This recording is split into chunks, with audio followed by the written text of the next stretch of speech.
عزت تو خدا کے ہاتھ میں ہے، خدا جسے چاہے دے۔ اب خدا وہ ہے کہ خدا اگر چاہے کسی کو عطا کرنا، حدیث ہے، اور پوری دنیا اسے حاصل نہ کرنے دے مگر خدا پھر بھی اسے عطا کرتا ہے، اور اگر پوری دنیا کسی کو کچھ دینا چاہے اور خدا نہ چاہے تو کوئی کچھ نہیں دے سکتا۔ عزت اسی کے ہاتھ میں۔ نام؟ مسلمان۔ والد کا نام؟ آدم۔ خالق؟ اللہ۔ پیغمبر؟ حضرت محمد صلی اللہ علیہ وسلم۔ کتاب؟ قرآن مجید۔ شناختی علامت؟ لا الہ الا اللہ محمد رسول اللہ۔ مذہب؟ اسلام۔ موجودہ پتہ؟ دنیا۔ مستقل پتہ؟ جنت انشاءاللہ۔ میں آپ سے عرض کروں، ایک ٹائم پہ بندہ بالکل اکیلا رہ جاتا ہے، بالکل نہیں یہ پوچھتا کوئی بھی، ختم ہو آؤ پہ دس دیاں جے قبراں جنہاں تے پھول پے، ادھروں کوئی بھی نہیں آمدہ، ادھروں تے لکھاں گئے۔ نبی پاک صلی اللہ تعالیٰ علیہ وآلہ وسلم نے ارشاد فرمایا، کیا میں تمہیں وہ عمل نہ بتاؤں جو تمہیں نماز اور روزے سے زیادہ درجہ عطا کرے گا، جو تمہیں صدقات اور خیرات سے زیادہ درجہ دے؟ وہ عمل نہ بتاؤں؟ یا رسول اللہ بتائیے۔ تو فرمایا، دو روٹھے ہوئے لوگوں میں صلح کرا دو، اللہ تعالیٰ تمہیں ان اعمال سے زیادہ اجر عطا فرمائے۔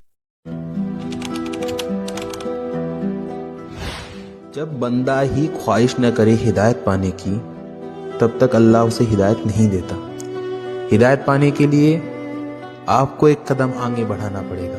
اللہ کہتا ہے جب بندہ میری طرف ایک قدم بڑھاتا ہے تو میں اس کی طرف 10 قدم بڑھاتا ہوں۔ تو خواہش رکھنی چاہیے دل میں ہمیں ہدایت کی، اور دعا مانگنی چاہیے ہدایت کی، تب جا کر ہمیں ہدایت نصیب ہوتی ہے۔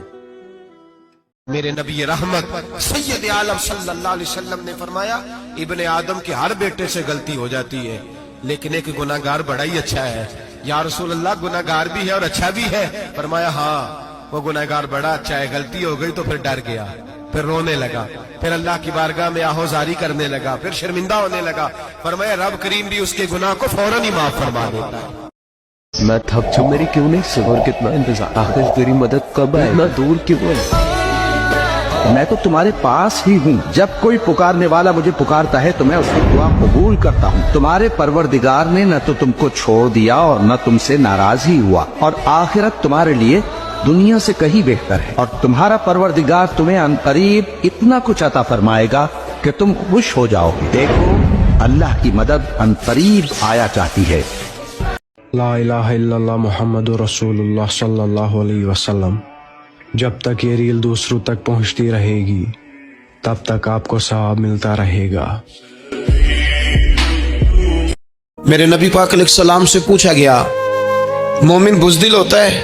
حضور نے فرمایا ہو جاتا ہے، کبھی یہ غلطی آ جاتی ہے۔ حضور مومن کنجوس ہوتا ہے؟ فرمایا کبھی ہو جاتا ہے۔ یا رسول اللہ مومن جھوٹا بھی ہوتا ہے؟ تو میرے رسول فرمانے لگے نہیں، میرا کلمہ پڑھنے والا ساری غلطیاں کر سکتا ہے، میرا مومن جھوٹ نہیں بولا کرتا۔ ہر چیز مسبب سبب سے مانگو، ہر چیز مسبب سبب سے مانگو، منت سے، خوشامد سے، ادب سے مانگو، کیوں غیر کے آگے ہاتھ پھیلاتے ہو؟ ارے بندے ہو اگر رب کے تو رب سے مانگو۔